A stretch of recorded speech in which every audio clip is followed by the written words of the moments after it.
No tere kõigile, Hõbekunn siin ja täna siis mõtlesin, et räägiks natuke, kuidas käia müntidega ümber või kuidas neid käes hoida. Et ma olen tähele pannud, et tegelikult väga paljud inimesed ei teagi seda, et kuidas münti õieti käes hoida.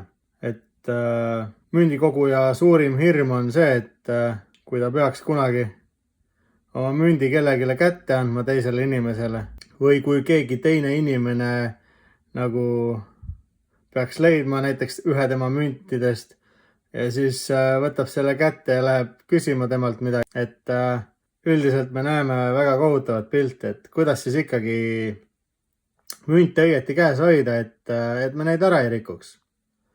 Et kui üldiselt annad inimestele mündi kätte, inimesed võtavad kohe mündist kinni, vahet ei ole, kuidas nad hoiavad seda, et põhimõtteliselt kui niimoodi seda münti hoida, et see münt on juba tegelikult rikutud. Kui see peaks olema kallis münt või siis uus münt või selline ilus. Et kui niimoodi inimene selle mündi kätte juba võtab, siis tegelikult see münt on rikutud. Aga miks ta rikutud on? On sellepärast, et kui inimene võtab selle mündi nii kätte, oletame, see on uus münt, siis isegi kui ta on käsi pesnud, siis meil on ikkagi siin selline õrn selline rasvakiht näppudel peal. Ja kui me sellest mündist kinni võtame niimoodi, siis jääb siia, no sa ei pruugi seda praegu näha, aga paari kuu pärast näed, et siia su näpujäljele on toon tekkinud. Et näpujälje kujuga selline toon, et kole selline pruunikas plekk hakkab tekkima. Ühesõnaga, see münt on sul juba tegelikult rikutud. Kui see ei ole sul lihtsalt selline mingi mündi kogu, millega sa lihtsalt mängid, millest siin, ei olegi vahet. Mingi milkspotte täis, näete, piimapleki, mis ei tule mitte kunagi maha enam. Et nendel müntidel on põhimõtteliselt ainult hõbeda väärtus. Puhas hõbe, et 31,1 grammi puhast hõbedat, 1 unt siis. Et sellel on ainult puhta hõbeda väärtus. Et mingi kollektsioneerimiseks ei sobi need mündid mitte kunagi. Aga kuidas siis hoida münti õieti käes? Et ma kohe näitan teile. Esiteks tuleks selgeks teha see, et mündil on 3 külge. On esikülg, on tagukülg ja siis on serv või äär, kes kuidas kutsub. Ega vahet ei olegi. 3 külge. Ja münte hoitakse alati servast. Vahet ei ole, mis münt see on. Tuleb hoida servast. See on õieti hoidmine. Kunagi ei ole mingi mõtet niimoodi hakata näppima või. No arusaadav, inimesed, kes ei tegele müntidega, nemad ei tea. Nemad kohe annad neile mündid ja võtab kohe niimoodi kinni. Aga servast hoitakse, võite alati teistele ka öelda, siis inimesed teavad. Nii, näiteks need inimesed, kes panevad müntidele hinnanguid, ehk siis te saadate oma uue mündi kreidimisse. Ehk siis näiteks te olete ostnud uue tutika mündi, kapsel avamata kõik, just tulnud tehasest, saadate kreidimisse selle. Kreidimine on siis see, et teie mündile antakse hinnang. Pannakse ristküliku kujulisse plastmass sellisesse karpise kuskil, kus neid tehaks, kreiditakse. Ja siin üleval on siis nimi, mis mündiga tegu, aastaarv ja mis hinde ta sai. Näiteks, ütleme, et MS 70. Kõige parem siis hinne, mis teie münt võib saada, oletame. Siin on siis MS 70 kirjas. See tähendab, et teie münt on täiesti perfektne. Aga kuidas inimesed seal nagu nende müntidega ringi käivad, kui te need sinna saadate? Et olete võib-olla näinud, et mõned YouTuberid kannavad kummikindaid. Et tegelikult ütleks, et see on valikuline, eks igaüks teab, kuidas tema nagu oma münte käsitleb.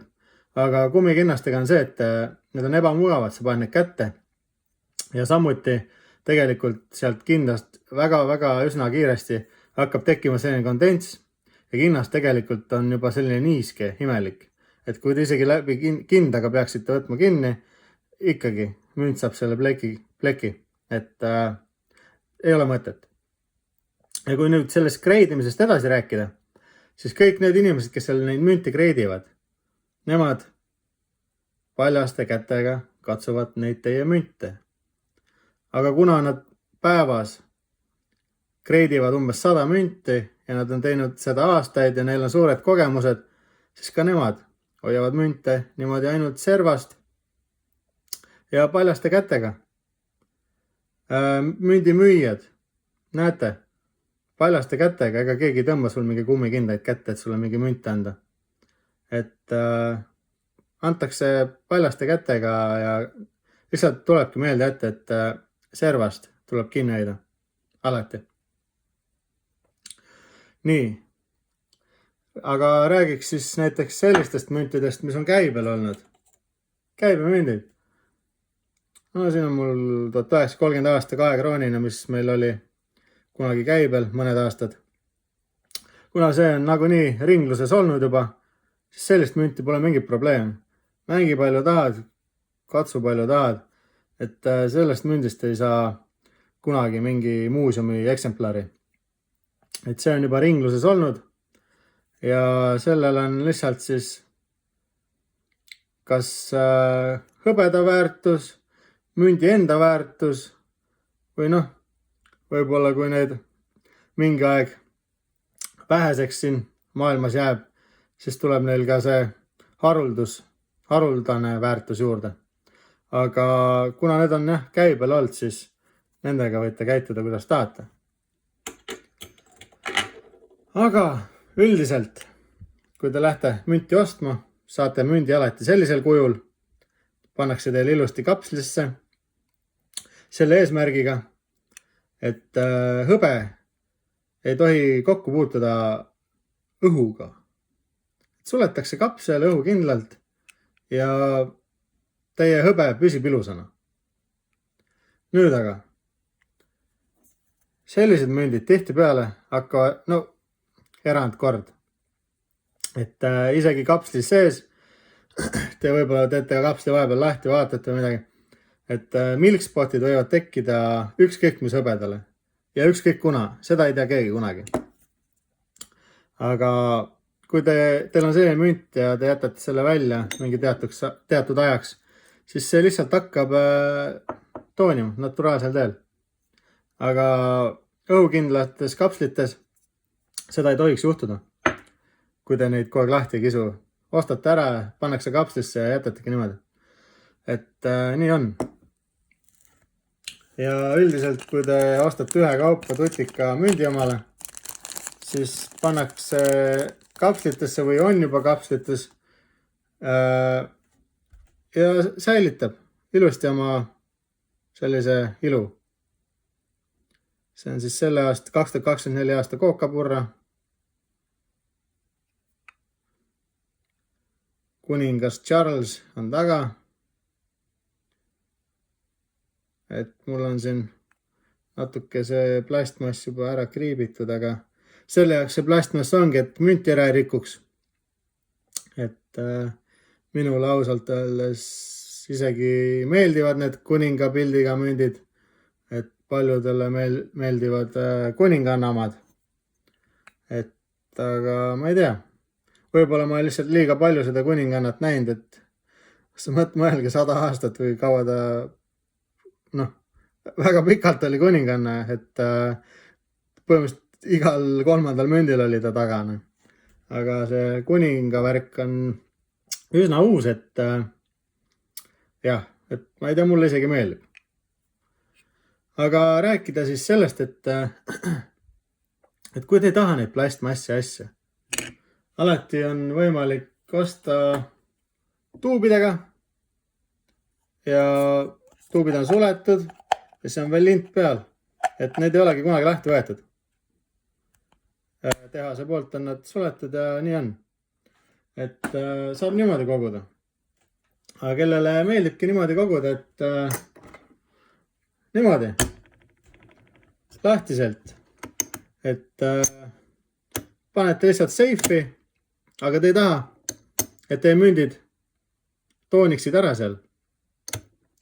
Et väga lihtne, mul on üks nipp teile, et vahet ei ole, kus te oma münte hoiustate. Soovitan siiski seifis neid hoiustada, aga igastahes vahet ei ole, kuhu te need panete. Teil oleks vaja selliseid asju.